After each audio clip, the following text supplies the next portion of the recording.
Brandit ranac Lava Red crveni 30 litara. Vidimo trake za podešavanje s bočne strane, mole sistem sa prednje i sa zadnje strane.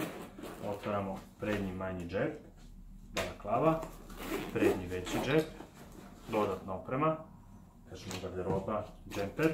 Unutra vidite hemijsku, dodatne džepove za slične stvari, prednja pregrada,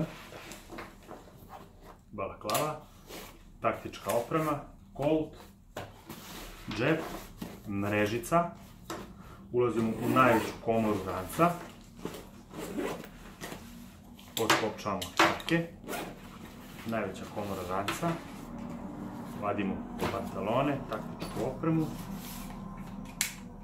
niti veslon, mrežica, unutra se nalazi još jedan džep, deklaracija, sa zadnje strane ranca se nalazi trake za nošenje, podešiv je sa prednje strane preko stomaka i ovdje se nalazi još jedan džep u koji mogu staviti komad opreme. Brandit 30 litara.